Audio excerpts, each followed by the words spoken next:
That wasn't my question. I still get a question. All right. Okay. You can ask more than one if you want. I have a question.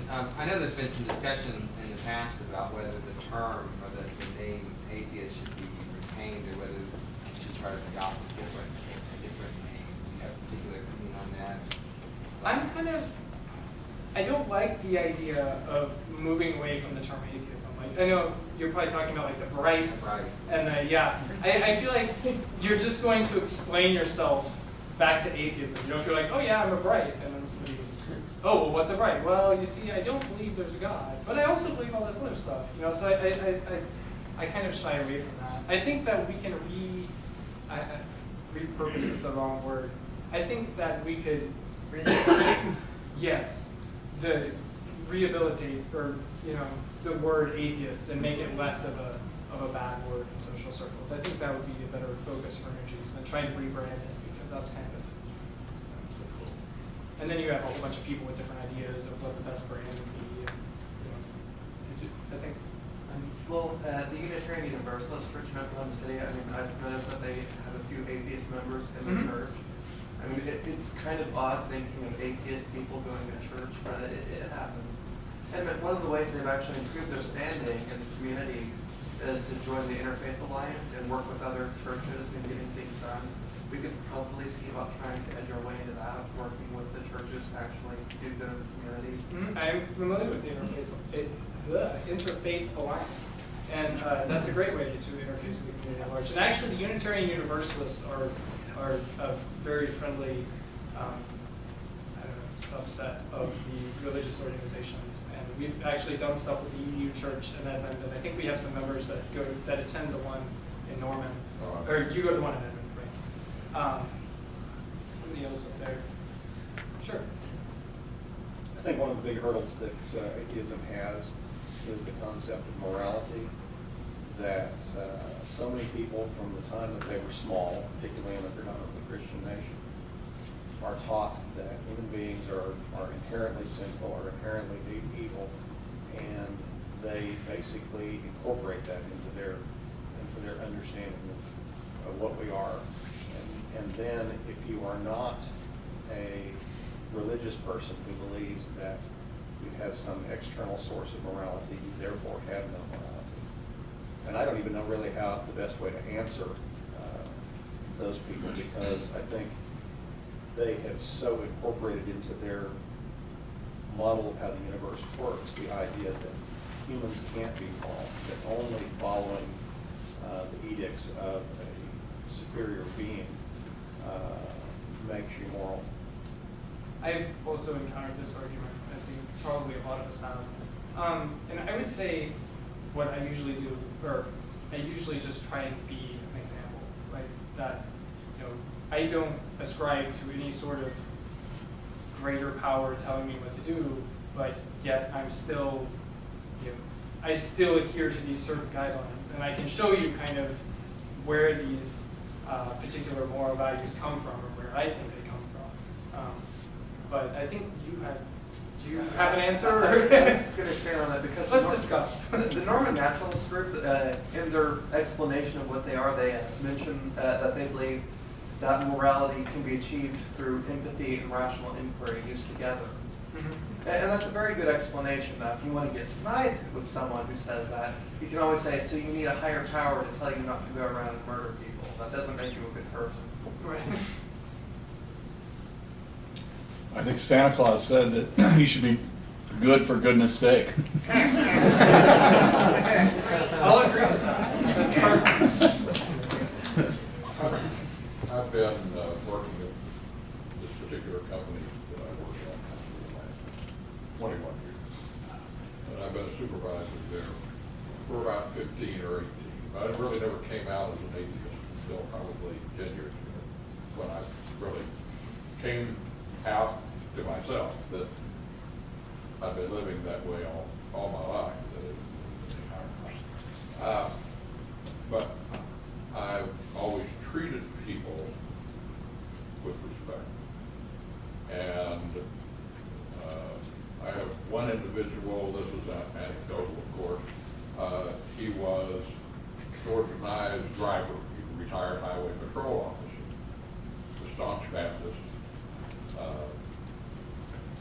he was driving for us after he retired when I was patrol.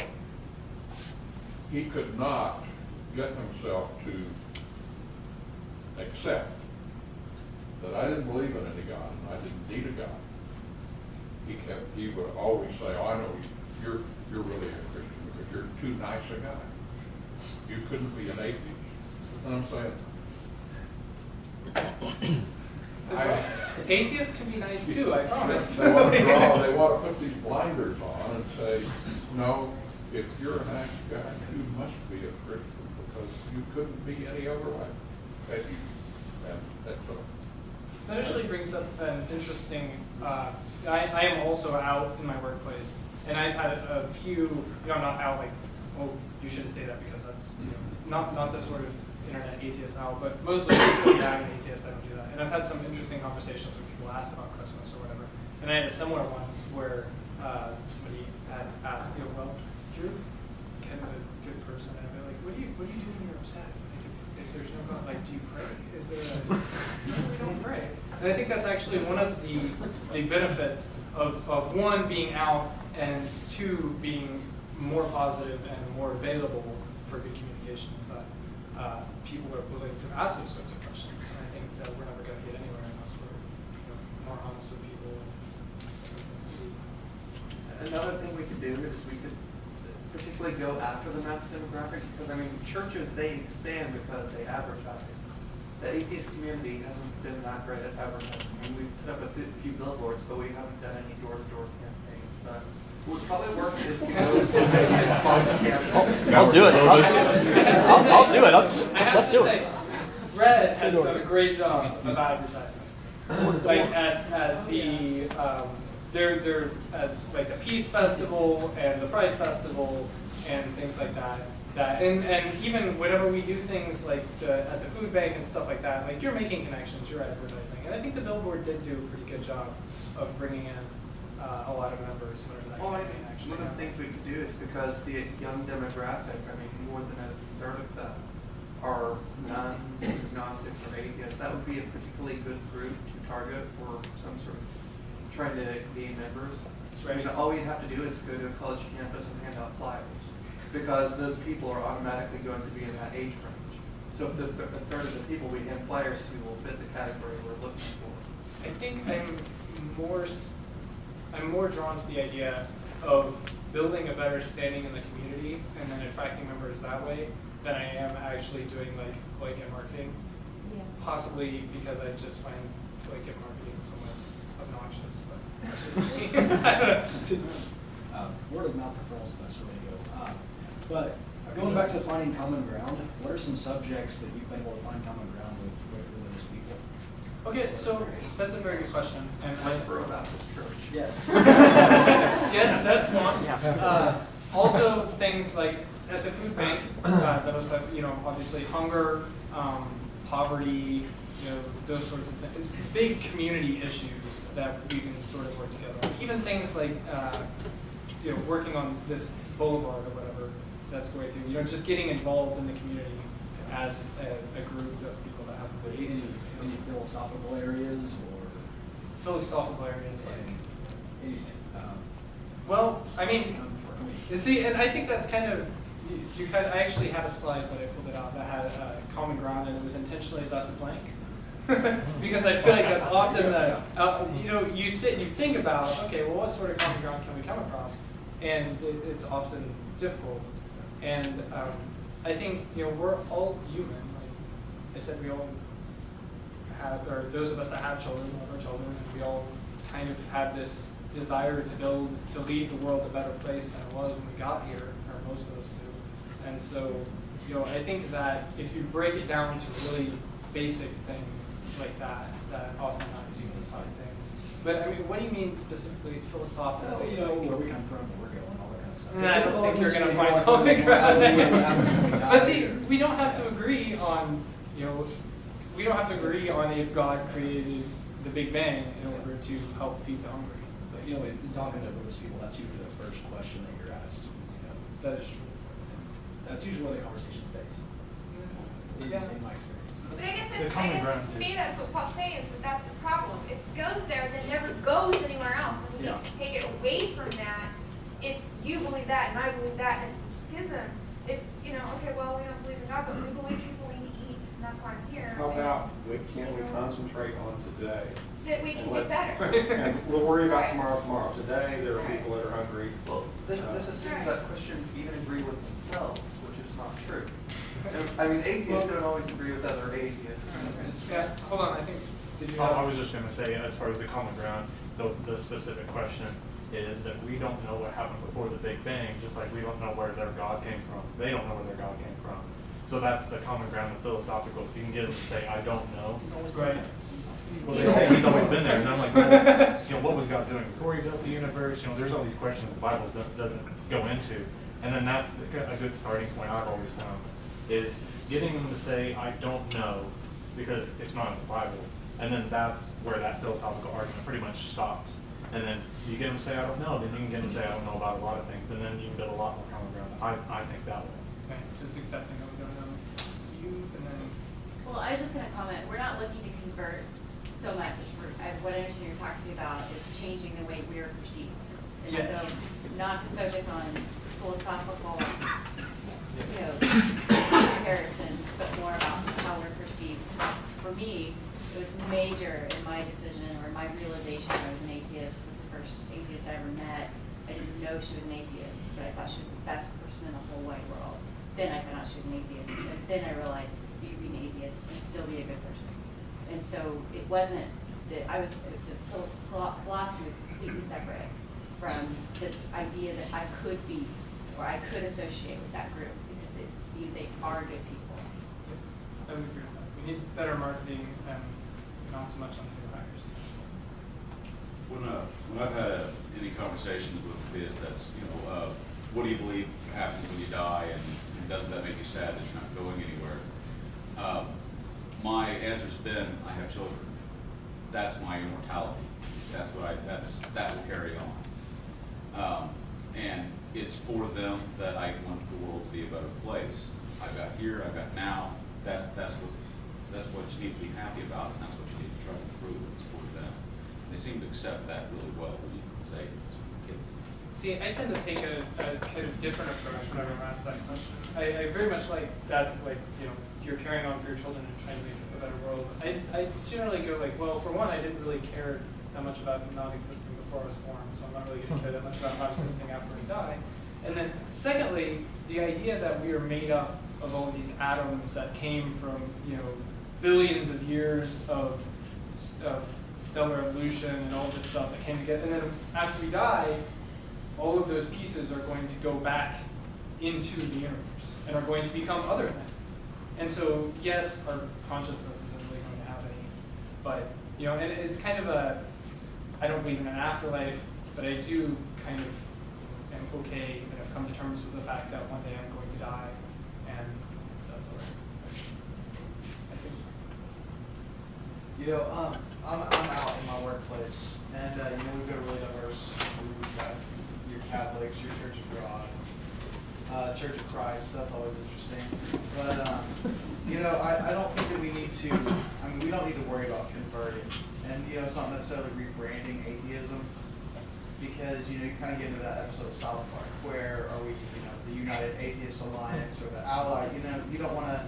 You've got your atheists, your agnostics, your transhumanists, your naturalists. And it's just, if we could just kind of polish up the word atheist, then we could all be united underneath that. And so, I think that's what we need to work on, is just seeing, people seeing us in a good light. And with the question of, where do we come from, how do we get here? I don't have a problem. We don't know yet. We don't know right now. We're not going to tell you that we were created in 6 days and that's all you need to know. I said, we're going to find out. And then someday we'll be able to tell you. And that usually is that conversation. That, we are actively looking for it. Right. So. Do you follow people like James Croft or Chris Stedman? No. They would like this. Yes, they would love it. Yes, I recently begun to reconnect with some family members that are very staunchly Christian. I mean, work for the church. And I'm very encouraged by this method of sort of positive atheism. I almost like to call it soft atheism. But where you're trying to look for common ground, you're trying to look for things that you have in common in terms of. Could you speak a little bit about any experiences you might have had in that realm? About finding common ground. Especially with relatives. Especially with relatives. I think a lot of times with our family, it's mostly just like, we have little discussions, but for the most part, we tend to not talk about those things specifically. Like, it's more focused on like family interaction and enjoying each other's company. And occasionally it does come up, but we don't really, I don't think as far as discussing evolution or discussing the origin of the universe, there really is much common ground. It's mostly, the common ground is mostly in things that don't have to do with atheism. I think that's kind of what I'm trying to talk about here, is that we can find common ground for our community that isn't specifically have to do with atheists. We want to do good in the world, so do these other groups. And so, whereas with my family, the common ground that we come across is usually that we like to spend time together and, be a family and share food and that sort of thing. So does that sort of? Sure. I was going to church and I didn't believe for a very long time, and it's mostly because I became a single parent. When my kids were in 2nd grade, so I kind of depended on the church, for helping me with my children, and if something came up, then I had a church member to watch them, and I think when you talk about the food bank and advertising, I think you should do just a not massive blanketing advertising, just a little bit, like so somebody will know, that's going to church, stuck in the social realm of church, because when they don't believe, because they really don't know anything different, and they don't really, like me, I didn't even know there were atheists in Oklahoma City for many years. Right. So. Yeah, I think it is important to market the community aspect as well. Though, because I'm not a huge fan of like flyers or that sort of thing, but I think it is important to note that groups like AOK, we do have these. The friendships that I've made in AOK are some of the best I've had in my entire life. And through community, you can find a lot of people that will help you out. Those sorts of things. And I think that is a side of the group, or a side of the atheist community that we need to market more.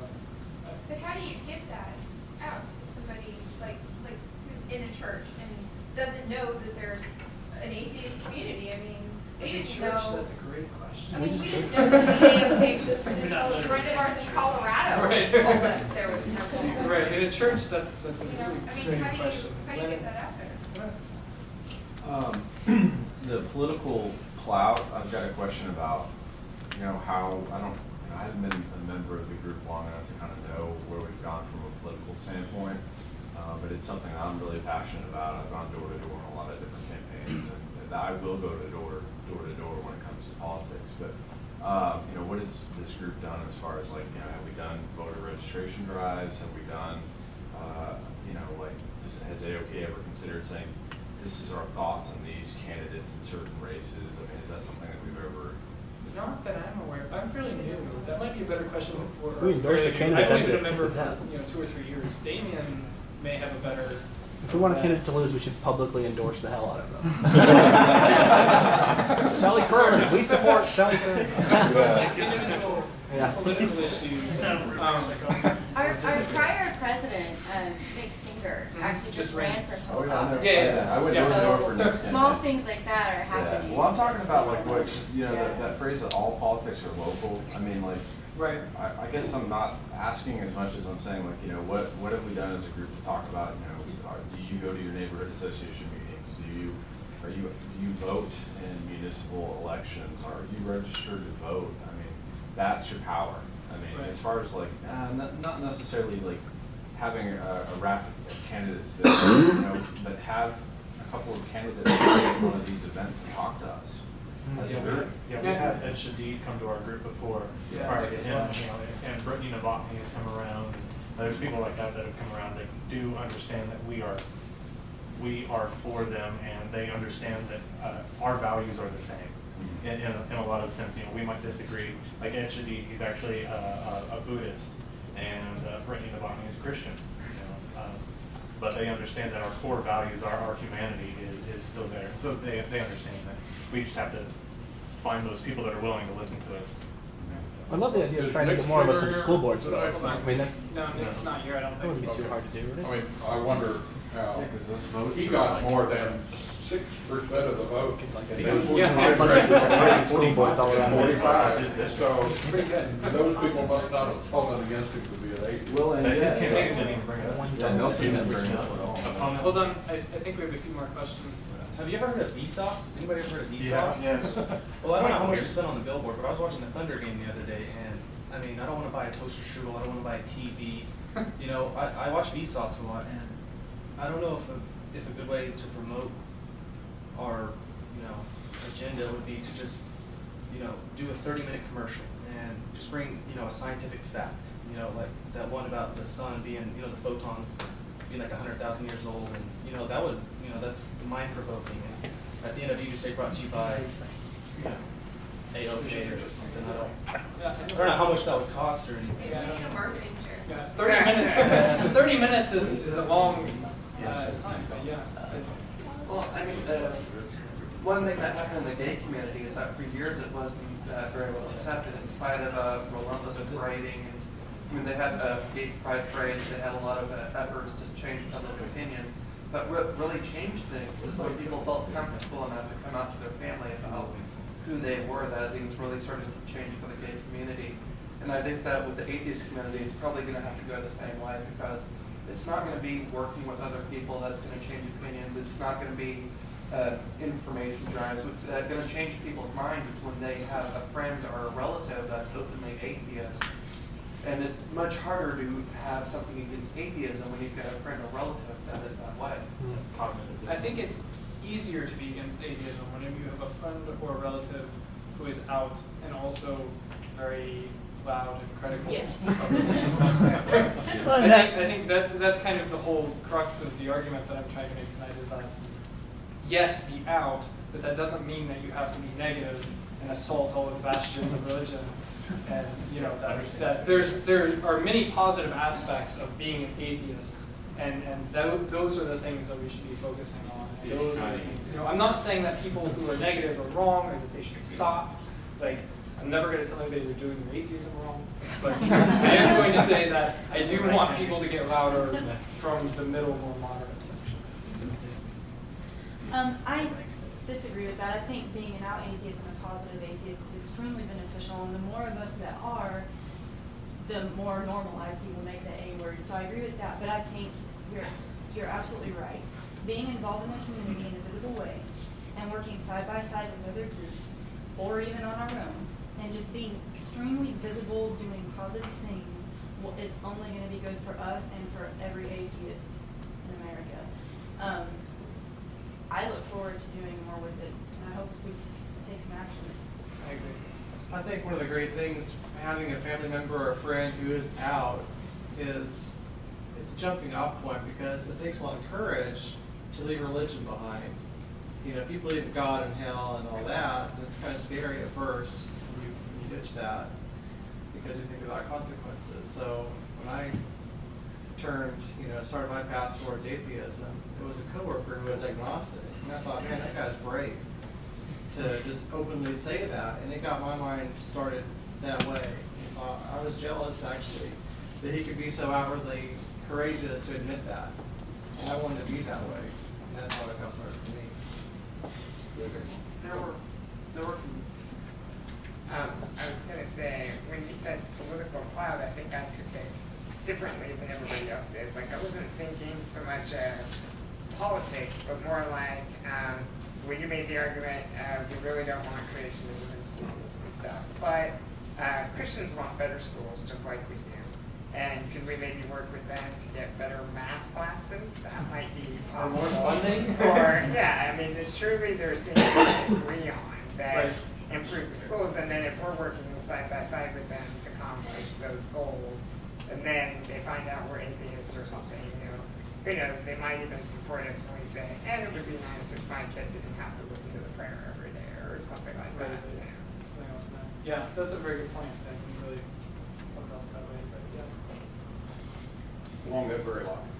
About 20 years ago, I went to something that the Democrats hosted downtown about how to be effective in political activism.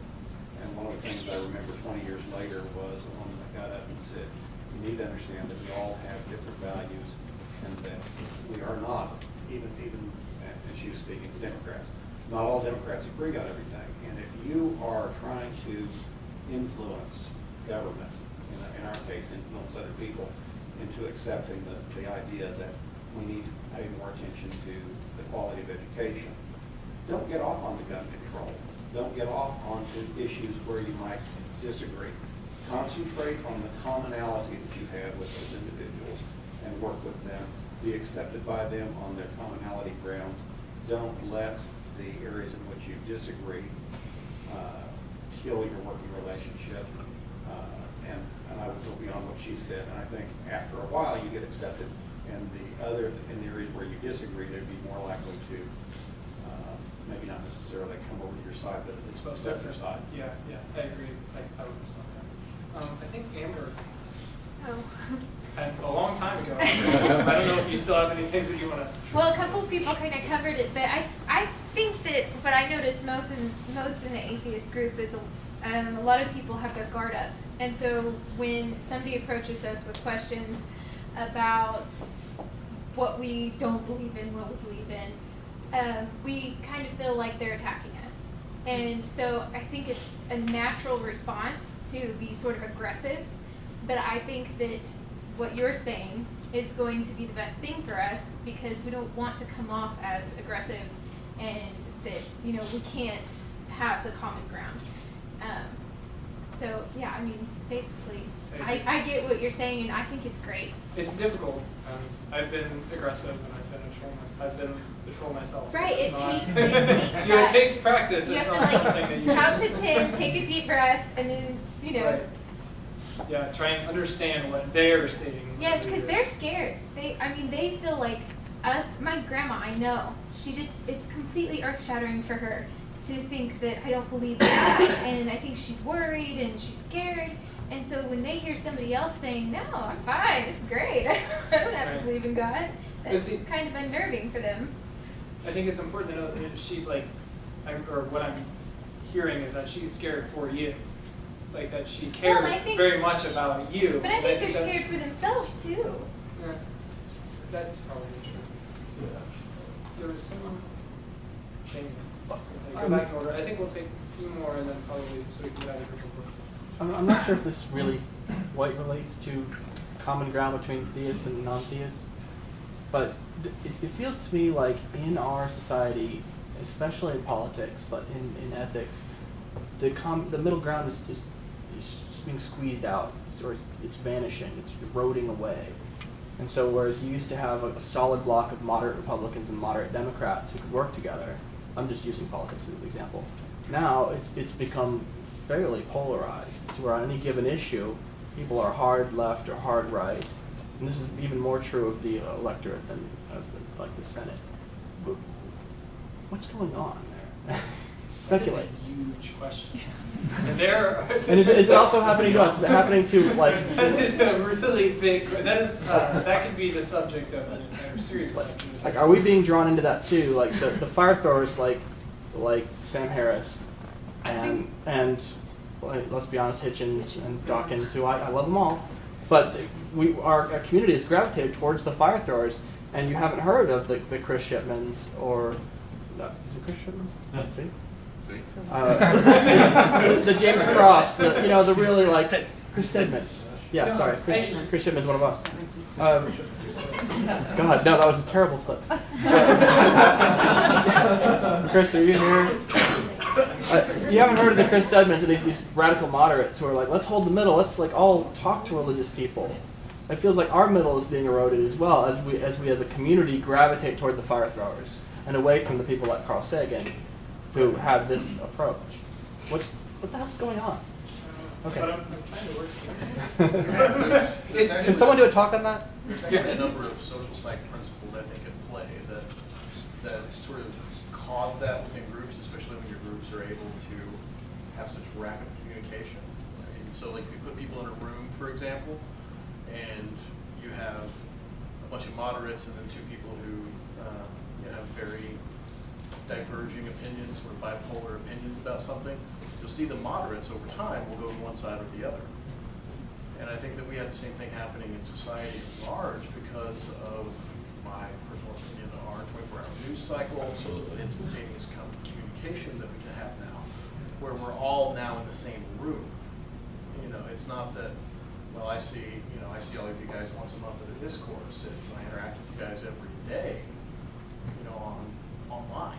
And so I think we're having more and more of that polarization as a result of these social psych influences. So we can all reinforce each other, like in a private area, saying those theists are so stupid, man, they suck. And over there, they're in their private group doing the same thing, talking about how we eat babies or whatever. I just wanted to mention something about conformity studies. I mean, there were studies done where they would have a room full of people surrounding this one person, and they would all say this one thing is true, even though it's not. And they could get people to conform that way, but what they found is that having a single detractor, a single person who would say something different, that would increase their chance to give the right answer significantly. So I mean, I think when it comes to coming out, it's not so much important as to win sides, as to make it clear that they're not the only one who thinks this, so that more people will feel comfortable coming out. Just being open on our own, that will help others to feel more just comfortable. representing the other sides. Yeah. Oh, you're too young. One of the things to keep in mind when you're talking about the fire throwers is the idea that, again, back to the sensational media, the fact of the matter is, if those people aren't out there, oftentimes there is no discussion. And so the idea that we can find any sort of example in the media that has some moderate view on anything, it certainly helps to create more discourse, but then it ends up being a situation where the fact of the matter is, again, we're not trying to convert, we're not trying to, and you never will. But it keeps the discussion alive no matter what. Even when the media talks about Christianity, though, it's usually either in reference to pedophilia in the Catholic Church or outrageous comments by an evangelical pastor. Headlines sell. Or the Westboro Baptist. I mean, the media tends to do this with every group, including politics, including Christian churches. I mean, the fact that we're being exposed to it, I mean, it's no different from what everyone else is dealing with. Sure. But it's not just the media, though. Like in the blog sphere, they did the same thing. Like, if you polled, who knows who Richard Dawkins is? Yeah. Everybody, who knows who Dale McGowan is? I do. He's really nice. Very much humor. Yeah. The moderates aren't. I don't know if there are very many people in here who grew up as atheists. So we probably all have a common denominator that we probably all were affiliated with some religious denomination throughout our life. Well, maybe in order to reach other people, maybe we should think about what it was that caused us to start doubting, being different. And if we can get in touch with that, what actually set us off, maybe that would give us a clue to help others to see that same doubt in their own mind without being confrontational. I mean, I wasn't confronted by anybody, it just things started not making sense. Yeah. That actually brings up a good point. I mean, if someone was to ask me why I'm an atheist, I think the best and simplest answer I could give them is that I don't like the idea of sending people to hell for what they believe. So why belong to a religion that does that? Right. Those are our religions that don't send people to hell. Very few. Guess we can take a few more, or we can call it quits. Or... I was going to tell a story about the food bank and changing people's perceptions. My mom doesn't go to church anymore, I don't think, but she used to go to church that was volunteering at the food bank one day, and I happened to talk to her that week and told her that, like, oh yeah, I think I wasn't going to be there, but I said, oh yeah, my atheists are going to be at the food bank, so, you know, wave hello, my mom was there. And she told her church group people, oh yeah, my daughter's atheist group is here today. And one of the women said, atheist group? Well, what are they doing here? I thought this was a God thing. And so, like, I mean, even just, like, making people realize, like, you know, atheist groups want to do good too. Like, it's not just the church groups that are here, you know, and so even just something as, like, you know, I could never have a conversation with these people, but now they know, like, you know, atheists are out here trying to do good too. So, I mean, every conversation like that, you know, it, like, turns on a light bulb for people to see us differently. Oh, can I do an inspirational mom story too? Sure. Okay. It's not just reaching out to, like, the outside, like the hungry. When we help each other out, our Christian relatives notice. And for example, when a bunch of people, including Caleb, came by my house and brought food, because my dad had died. We were having a wake. All my in-laws were over from out of town, and we're overwhelmed. And people would come by, like Caleb brought a bunch of snacks, just a whole bunch of snacks, and we ate all the snacks. And at the end of like a week, my mom, very religious person, she says, "Oh my God, I'm so impressed by your friends." And we've been honest about where these friends are coming from. You know, we just not just random friends. Like, they were all AOK friends. And that made such an impression on her. She was overwhelmed at how good my atheist friends were. And that's going to give her something to think about for years to come. Yeah, building a strong community that has, you know, what the gentleman was saying in the back, that where we support each other, I think, is very important too. You know, not just a group of atheists hanging out, but also a group of people who are friends and can work with each other and can support each other in times of need is very important too. Just what you were talking about. I guess we'll take that. I think that's actually a very good argument for not having too much of a presence on the web, because people are not. I'm inclined to agree with you. Well, but in terms of being benign, I mean, you know, we got 47 seconds on CBS, so. 48